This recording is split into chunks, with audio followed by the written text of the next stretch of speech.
All right, here we are. 1955 this time around. 1955 Philadelphia roll. Got it right here. Gonna go ahead and open it up and get it started. Hang on a second. Let me get my screen in order.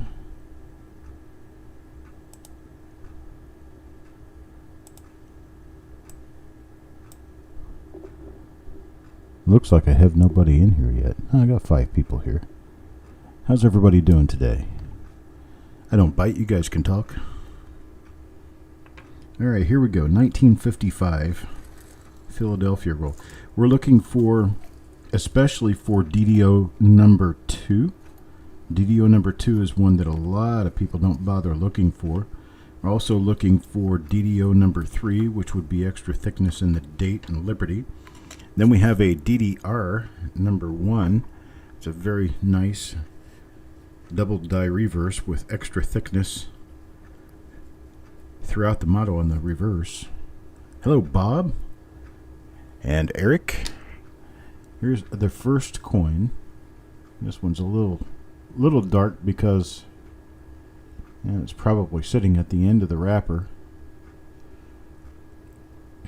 back when it had a wrapper. So I got nothing here on the obverse. Let's go flip it over and check at the reverse. Yeah, see, it's nice and bright on the reverse, which means this was a roll end coin. And this particular one's not showing me anything. 55 rolls, we don't necessarily go into them expecting to find stuff, but it's always nice when we do. That's for sure. Hello, Mac. Hope you're doing well today, sir. Here's Surek, coin number 2.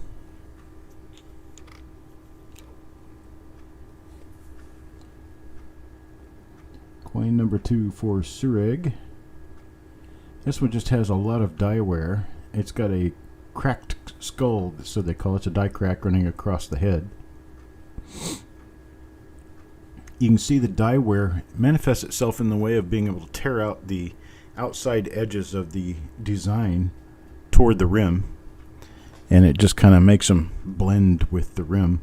That's what happened with the extra 5 that you talk about. You know, people talk about this being a poor man's double die. Well, that's what this little ridge of stuff right here is. And that little ridge of stuff right here, that little ridge of stuff is actually just die wear. That's all it is. Alright, let me finish showing the obverse of this one. We'll flip it over, take a look at the reverse, and see what we can find there, if anything.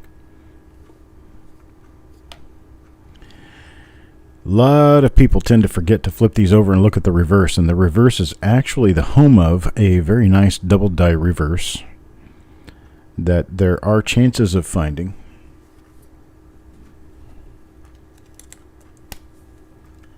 That most people have no chance in finding because they don't look. If you don't look, you can't find it, right? There's Deanne. Another one of that same die again. I'll know more when I flip it over on the other side and show you the die cracks that I saw on that side in the left wheat. Yep, there they are right there. The exact same die as the previous coin. That's helpful in us determining that this is an original roll. Got no die varieties there.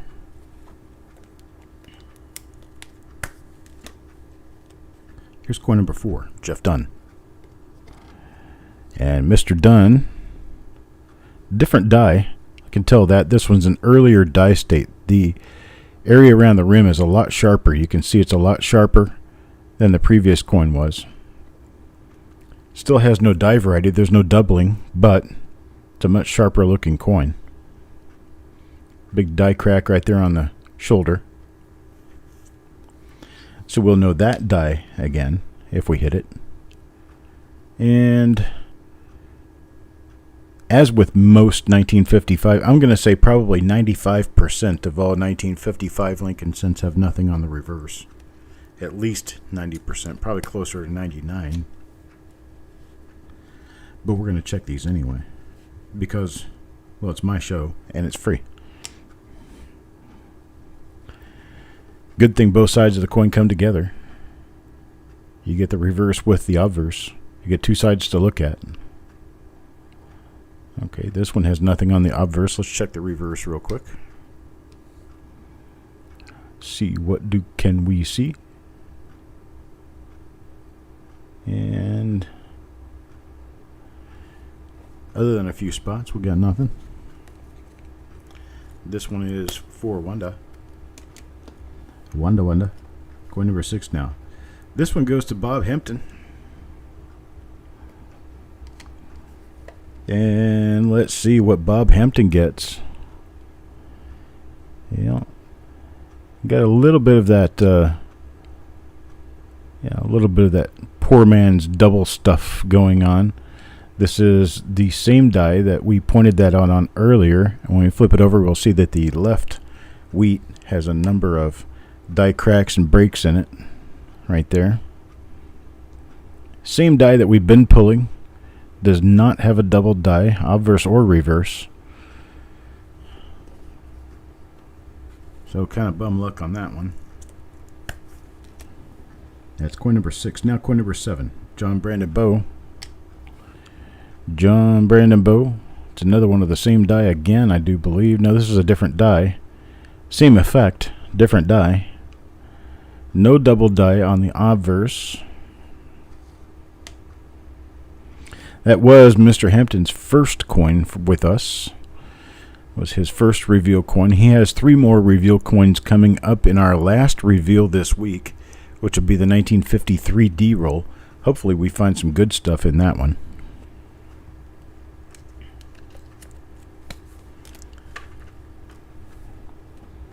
I like it when people come on board and hop on the bus, Gus, and take a chance with us. But, ooh, look at that. A bunch of die cracks everywhere. It has an exploding head. But sometimes we play the chance and we lose, just like a slot machine. Of course, the one thing you do get out of this, you get your coin. Get something to show for it. Here's number 9, Bill Crusson. That looks like another. It's another head explosion, is what it is.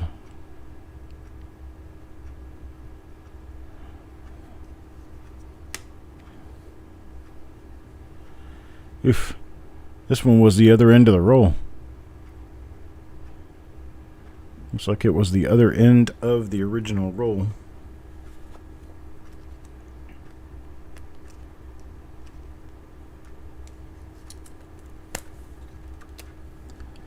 Here's number 10, Mr. McBride.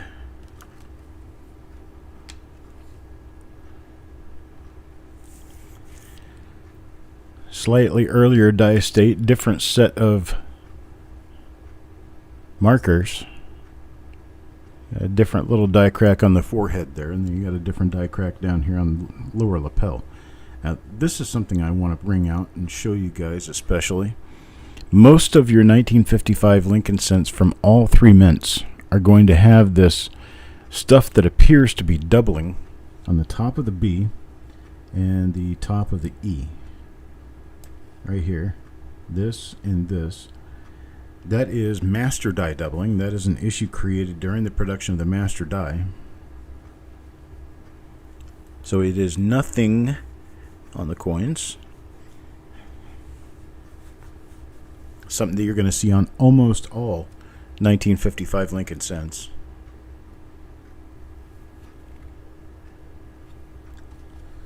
Dum, dum, dum, dum. Did I just show it to you so you guys would know exactly what you're looking at?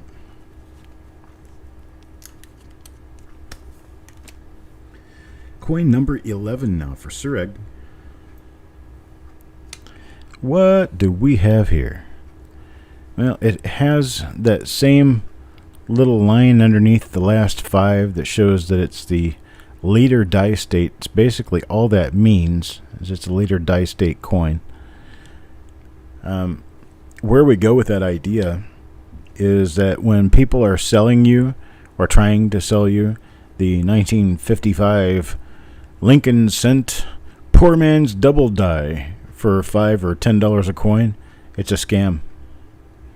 The reason for that? Those things are so common. You can find them in almost every roll of 1955s you go through. Here's Mike Birchman. Mike Birchman for a draw gets that same die with the little crack at the lower bust. There's going to be one in the upper head around here, right there. Seen this die before in this roll, which tells us even more so that we likely have an original roll. No doubling, obverse or reverse. Now number 13. Number 13 goes to Eric. And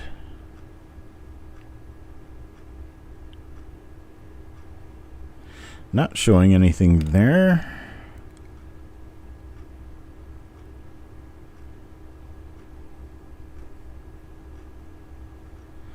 Okay, so for just a second with the lighting I had, this looked interesting.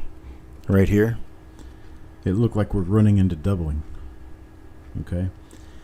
Now what this actually is, it's die wear, and it's scooping up at the edge of the digit and leaving a tiny ridge at the edge of the digit that sort of kind of looks like doubling.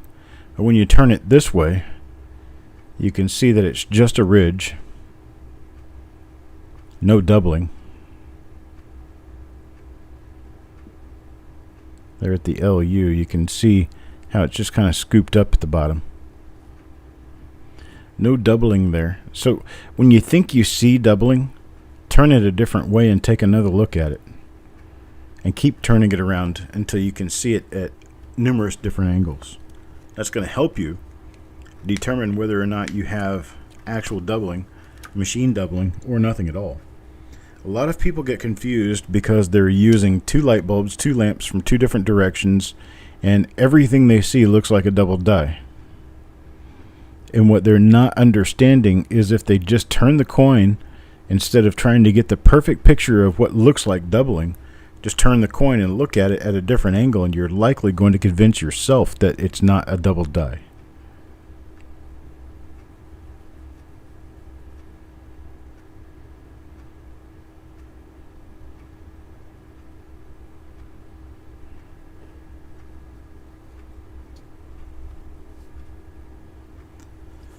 That's true, Brandon. I would love to buy a Glory WS30, and that's just to wrap bags, because I have access to bags, but I don't want to sell bags. I don't really want to mess with trying to sell bags, but I would sell rolls that came out of the bags. And I would love to have a Glory. I'd also love to have a Glory to wrap wheat rolls and stuff like that, but those things new are about $8,000, $9,000, and I just don't have the funds for that. Really wish I did, though. Maybe we could start a Copper Coins Glory Fund. What's the problem you have, Robert?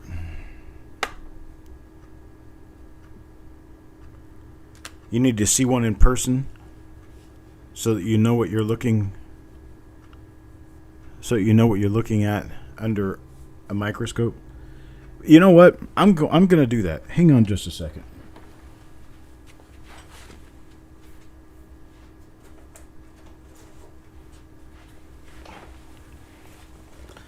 I have a few 1955 double dies, different dies that we can take a look at.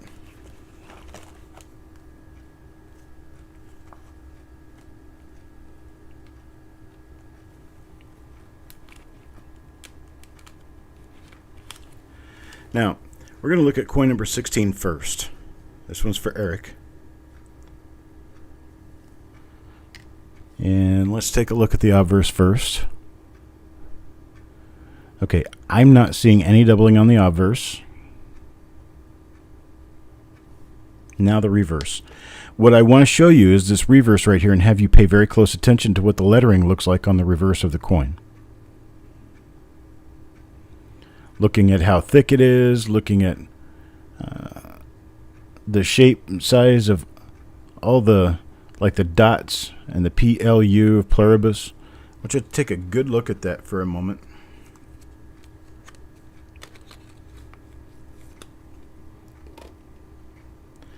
Now I'm putting another coin on here with this one.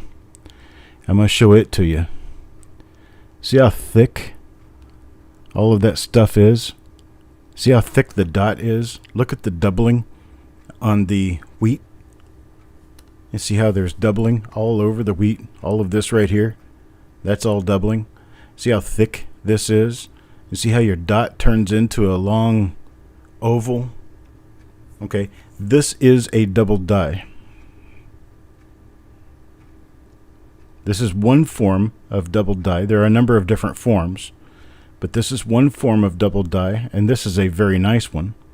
This is a 1955 Lincoln cent. This is the double die that we're looking for in this roll. The double die reverse, anyway, that we're looking for in this roll. Okay. So also says it's a double die obverse. I think that might be, yeah. Okay, so let me flip the other coin over again. And so, okay, so this coin right here, look at the U and the R and the shape of the U and the R in trust. And see how the bottom of the R is very round. And you see how the U is very thick across the bottom. Now you look here again. It didn't happen with this coin.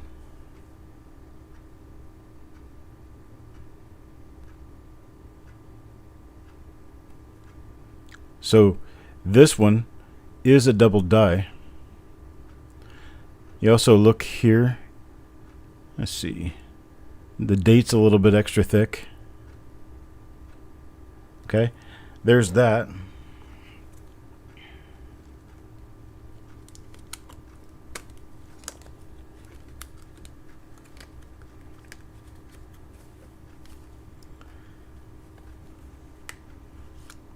I know it doesn't mean a whole lot, but this one's a proof. I'll show you a class 2 double die reverse so you'll know what they look like. This one is proof though. Not the same thing.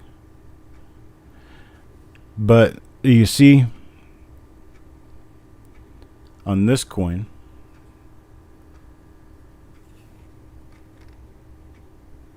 how you have that same stretching, that same extra thickness of the letters. But on this one, as you go around, you're also going to see actual separation between the normal letter and the doubled letter. If I can get the right angle, I'll brighten it a little bit and show it to you better. See if I can make this a little brighter for you, make it easier to see.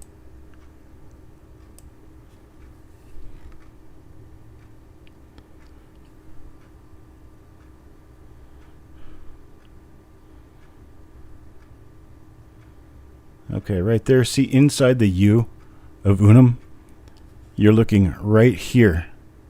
That separation right there, separation between one U and another U hubbed into the die. See the dot right here, how it's doubled on the top? Okay. Now look at the S. That's actually tripled. You can see 3 S's right here. 1, 2, and then 3. Okay.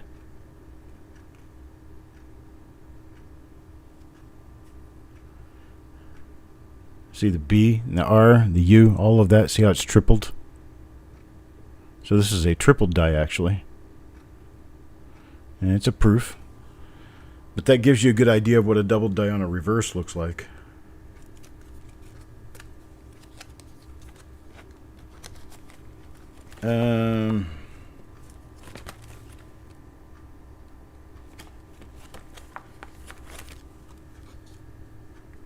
Okay, here is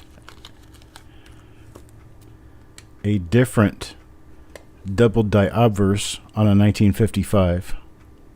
This one's circulated, but you can see again, you see how thick the R and the U is.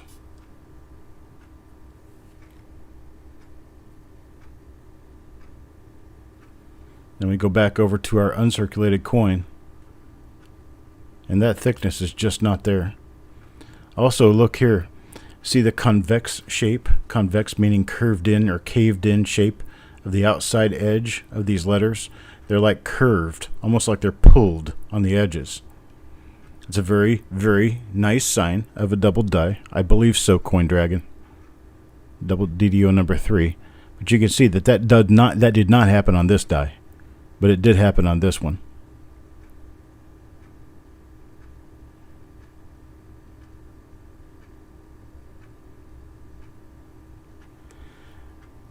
And the others are correct. That once you do see it in hand, it really helps. Really helps. But those are actual double dies I do have. See, I'm looking to see if I have. I know I'm really hard to hear when I'm way away from the mic, but I'm also flipping through a book trying to look for something. Okay, I do not have what I was looking for.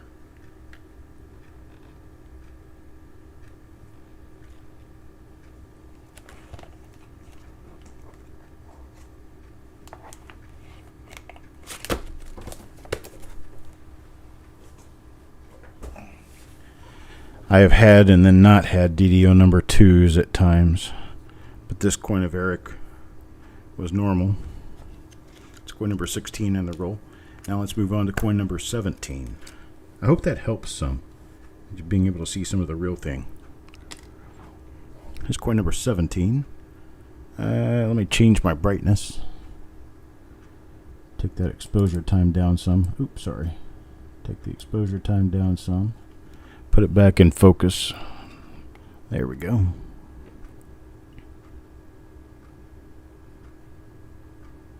It's another one of the hit explosion coins.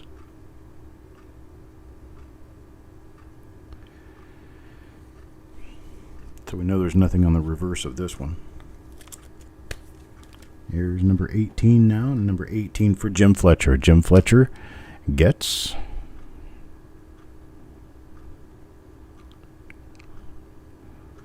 it's another. Okay, it's one of the ones with the triangular crack running all the way around the shoulder. Seen this one too.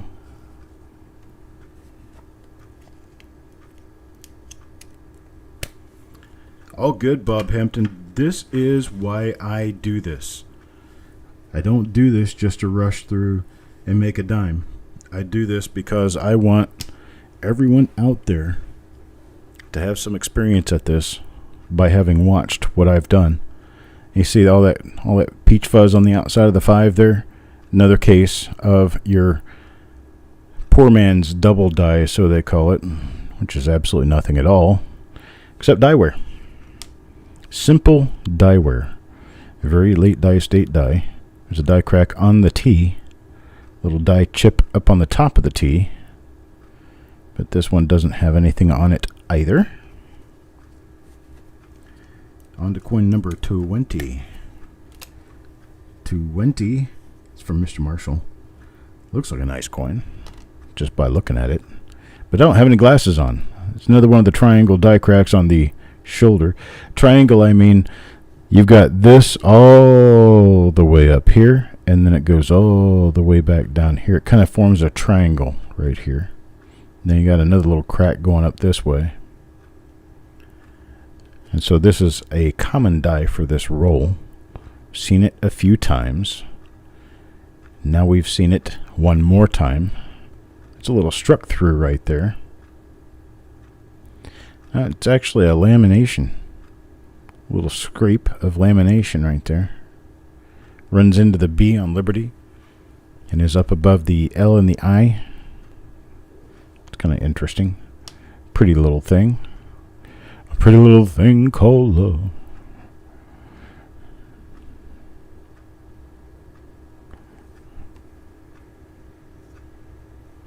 Okay. That's for Marshall coin number 20. And now coin number 21. And coin number 21 for Carl. I try to do anything I can to see to it that what I do is both entertaining and educational, which is sometimes very difficult to do. You're trying to teach people something and you're going to make them yawn and fall asleep. And I'm trying to do something that at least keeps people awake, which I guess a little more inflection and tone in my voice would help, because when I'm doing it like this, it tends to make you fall asleep, and everybody goes to sleep together.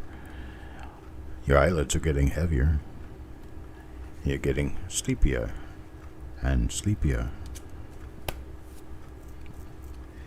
That's right. I bet if I just play a rainstorm while I'm doing this, a little trickle of rain. That's right. Put you to sleep, make you wet the couch. And your wife comes in.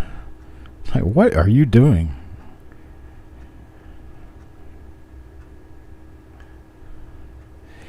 Yeah, so I try to put a little bit of inflection and something into it. I'm not trying to play, Mr. Rock station radio host or anything, but I'm trying to make it exciting enough to at least keep your attention. Then when we find something, I like to talk about what we find. If we don't find anything, then we can talk about anything we want to talk about.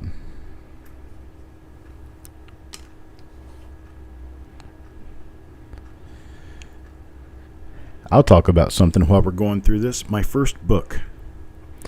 My first book was actually a mistake. My first book was not supposed to happen. My first book was written and published in a period of 34 days. That's right, 34 days from the time the concept of the book came forward to the time the book was actually in my hands, printed and bound. 34 days. Started right around the 1st of March. I knew I had a show coming up in May, and I was going to be given a free table at that show in May. I was not a dealer, per se. I didn't have any coins to sell. I was really just more of a hunter back at that time. This was in 2004. Oh, that's nice. Bunch of die breaks on there. Starting to spell something in scrimshaw or something, looks like.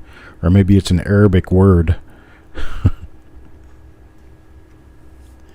But the show was coming up on the 4th of May, and here it was the 1st of March, and I needed something that I'd be able to sell at my table at the show.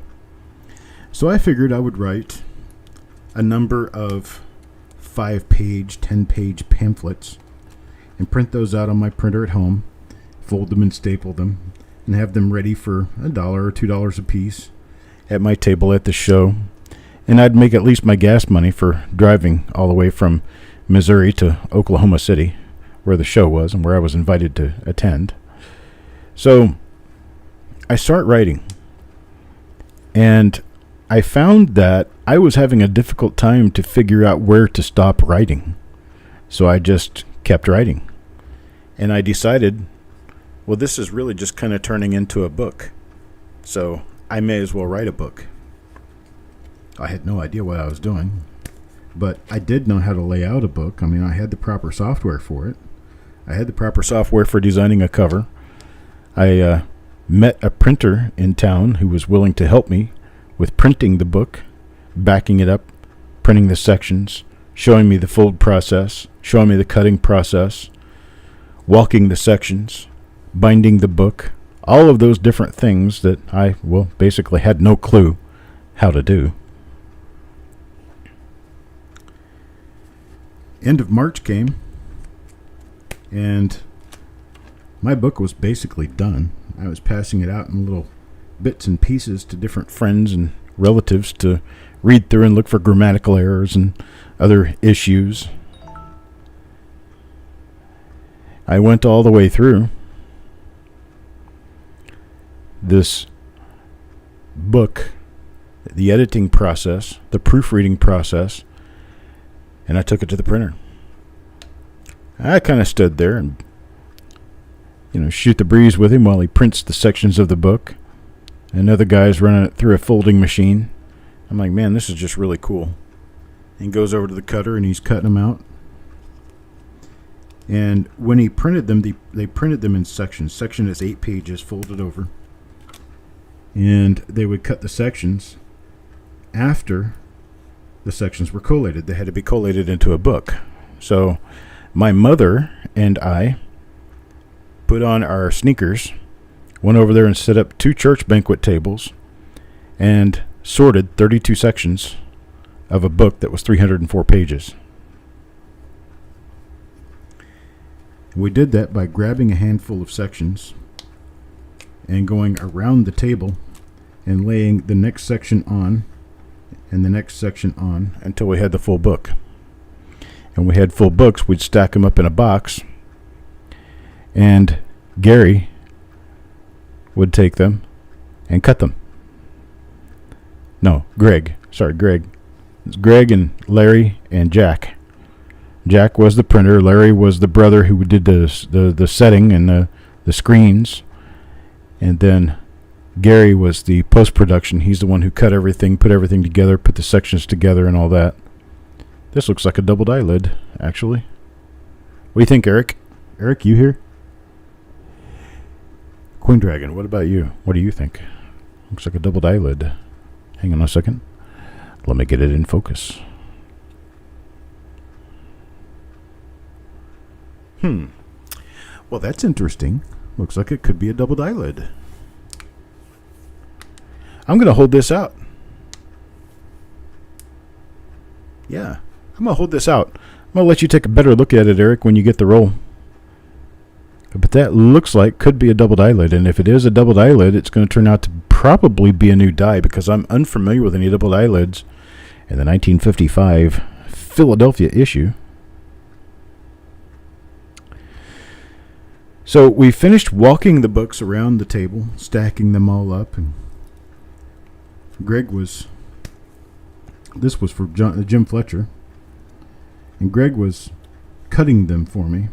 Then we would put them in a different box, and I'd put them in the trunk of my mom's car and drive them across town to Staples, and Staples put them in boxes for UPS to come pick them up and take them to a central facility for continuous coil spiral binding. And that's how my first book was done. 1,375 copies.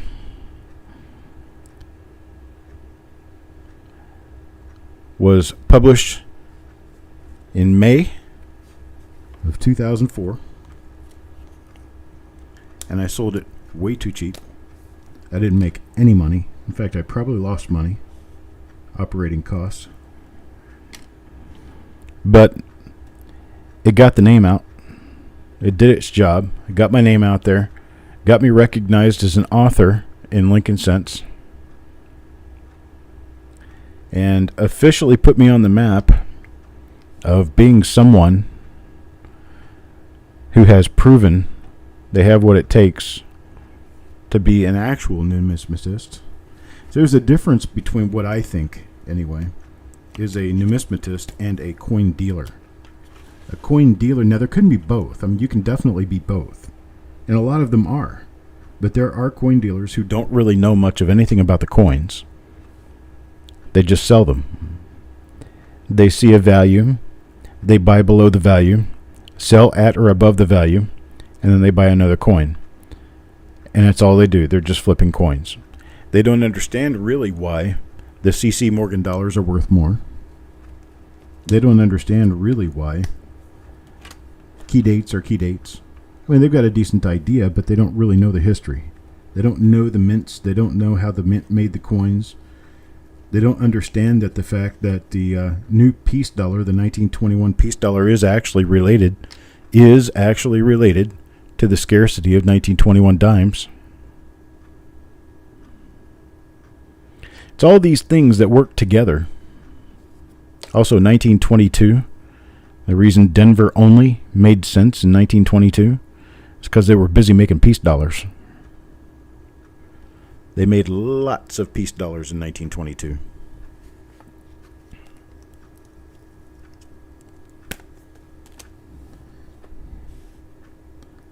This one for Sureg. So I had my purpose served by having a book that was finished and ready to take. I took like 250 copies of the book with me to Oklahoma to sell at a table at the Oklahoma Numismatic Association, the ONA show, in downtown Oklahoma City, May 4th, 2004. And a baby clip. That is a very, very, very small rim clip on the planchet. The planchet wasn't completely full all the way around, so a piece of it didn't upset quite as well as the rest because there was a little tiny piece of the outer edge of the planchet missing. I flip it over and we take a look at the same area on the other side. Shows the same weakness. And we go straight across. Oops. If my finger isn't all messing up, we go straight across. Okay, we take here and we go straight across. No weakness there. So definitely your rim clip is right here. There's no Blakesley effect. But that's definitely a little bit of a rim clip for Sureg. And I'm going to write it on his flip insert so that we don't forget that that is a rim clip.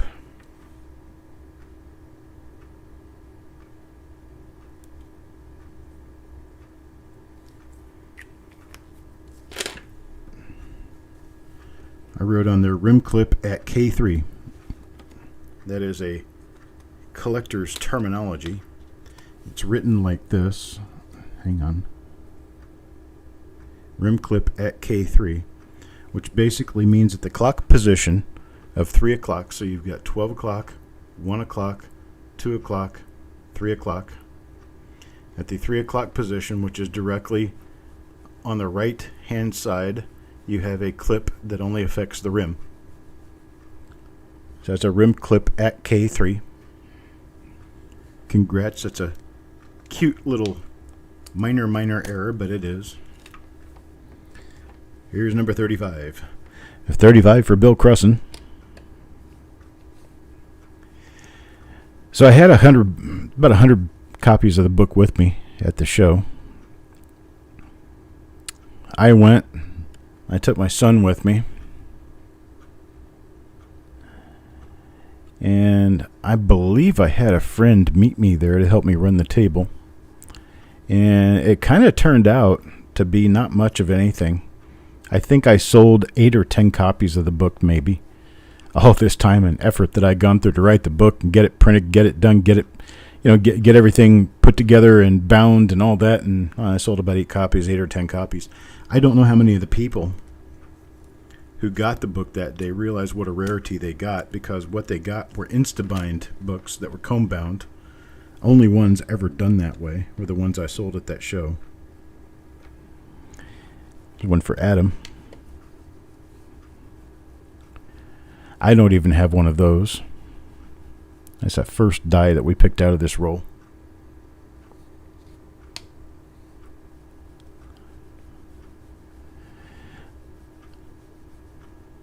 I wasn't finished there, though. I went back home in May, waited for the rest of my books to be bound, talked to a friend of mine, and he and I took off for Pittsburgh in August of 2004 with a trunk load of the books. I had probably 600 or 700 of them. With my trunk load of books, we went to the A&A show in Pittsburgh, and I had a carry-on, like a carry-on roller bag, that each day of the show we were within walking distance downtown Pittsburgh from the show location, probably 5 or 6 blocks. And each morning I would go and fill my little suitcase up with books, and I trolleyed those books around the show and talked to pretty much every dealer there and sold books to dealers. I sold books, case lots of books. Oh, this is nice. There's another, looks like a struck through but could be partially a rim clip too. I think it's all just struck through though. Something was obstructing the rim area. Or no, we have a taper in the planchet. That's what this is. So this is going to be underweight. This is John Brandon bow here. Let's move all of this out of the way so I can put this down and turn it on. Tear it out. Always tear before you do it. Then we're going to weigh it. 2.98, 2.97 grams. So it is underweight. It's underweight because it's a tapered planchet. So we have a tapered planchet 1955 Lincoln cent here. This one is another error, another different kind of error than the last one. We had a minor clip, now we have a tapered planchet. That's what a tapered planchet looks like. It's extra thin in that area. So it did not... Hey, turn off. What is going on? Oh, that was in mode. I was changing the mode, not the power. The power button's in the middle, Chuck. Press the right button and the power will go off. Learn that. Very valuable lesson. Okay, so this is a tapered planchet. It's a very nice one, actually. It's the same die, the triangle die crack that we've been pulling out of the roll. So here again, another bit of proof that this is an original roll. You've got errors in it as well. And here's the taper on the reverse. It's a relatively small area that tapers down toward the rim, and the coin is lighter than it should be. So I'm going to make a note on John Brandon Bow's flip insert here. Tapered planchet.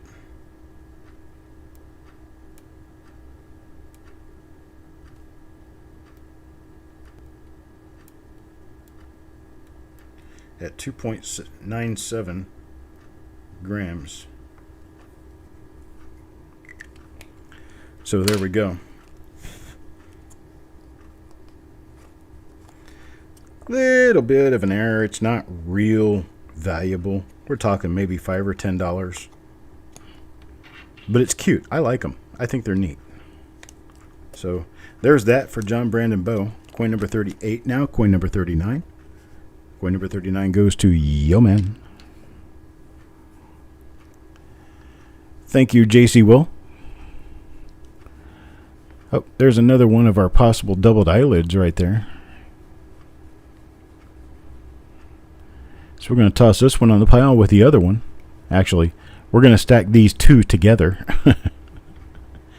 Nothing about a pile yet. See what we can figure out with this. It may or may not be. I don't know right now. I'm just throwing together what I think it might be.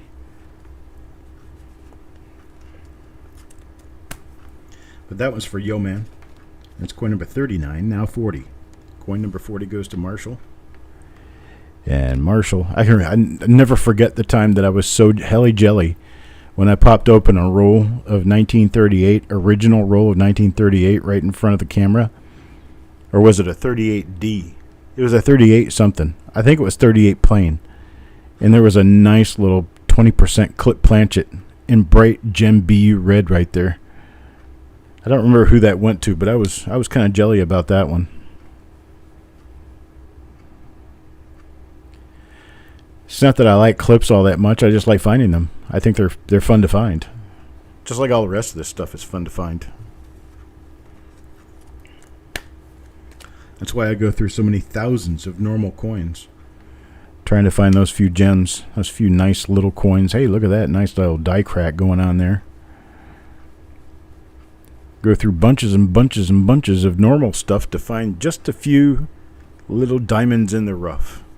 Something that's worth throwing into a collection and showing people as a conversation piece. That's how all this got started.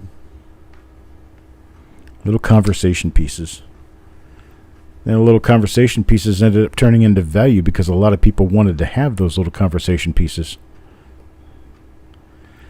Turns out you've got a lot more people who want them than you have pieces.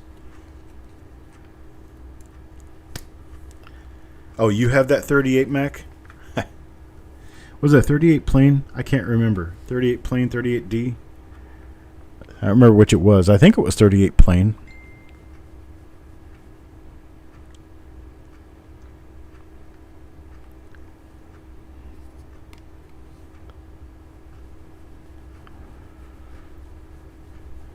Yeah, I liked that coin a lot. That's probably one of the biggest surprises I've received opening a roll. I opened up the roll, got the paper off the roll, and I'm like, oh, somebody's going to get lucky here. I can see a clip right here about 10 coins into the roll. I don't even remember what reveal that was, but it was before 100. I mean, it was a long time ago. A long time ago, in a galaxy far, far away.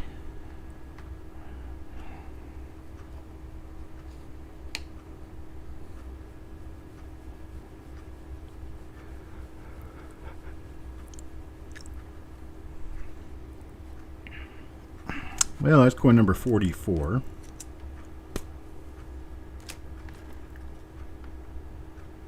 That 38 roll? Yeah, I did, actually. Yeah, I did. I got that at the, it was the fun show in Tampa in January of 2010. 2011. 2010, 2011, something like that.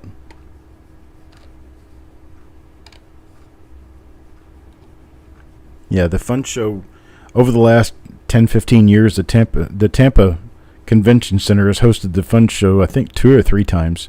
And I went every time it was hosted there.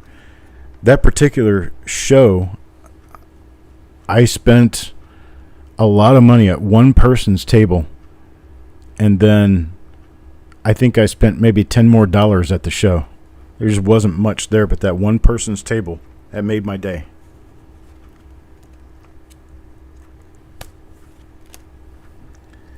That one person's name was John Schuch. Dealer in California, really nice guy.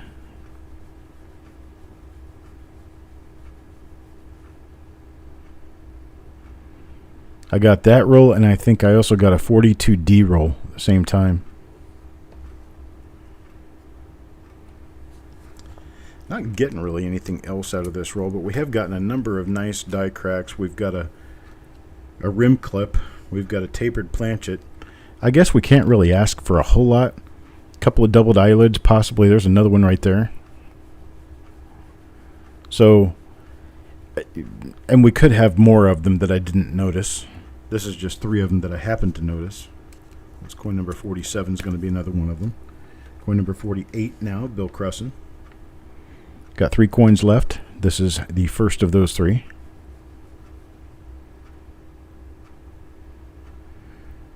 Nothing on this one.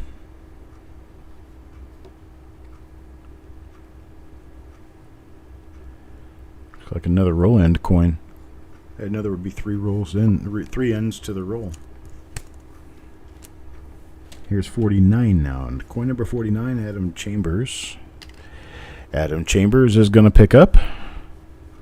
Yeah, it's just a normal coin. That's what most people have picked up in this roll.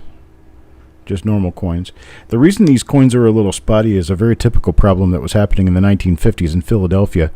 Their planchet wash, for some reason, was leaving little spots on the coins that after a number of years would turn into brown spots. Brown spots and what looks like little veins of color. We typically call it spider webbing. And that happened very frequently from about 1950 up through about 1955, 56. That's why getting Philadelphia Mint late wheat cents from the 1950s, getting the Philadelphia Mint coins in MS-67 is a near impossibility. 1954 especially. 1954 is very, very difficult in MS-67. In fact, I remember being at the Kansas City A&A Midwinter Show in 2005, the 1954 Lincoln cent that was graded MS-67 red sold for $5,400 at that show.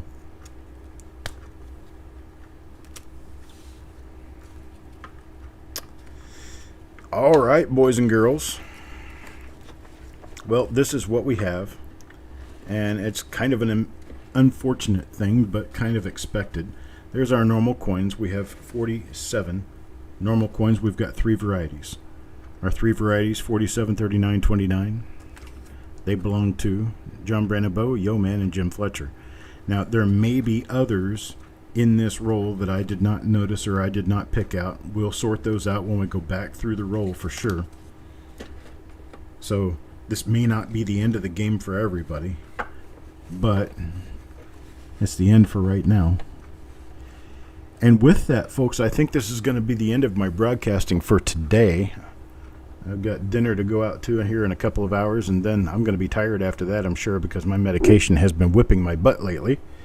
But I will be back tomorrow for sure. Tomorrow I will be doing at least 1 or 2 shows tomorrow. And then what I can't pick up tomorrow will come up on Sunday. And don't forget, I will be doing a 301R. 301R will be a new 1984 roll to replace the 1984 roll that we got skunked on. And so that's my weekend for you. I hope you guys join me. I don't want to be doing this alone. But I appreciate it. And you guys have a great night. Have a great weekend if I don't see you again.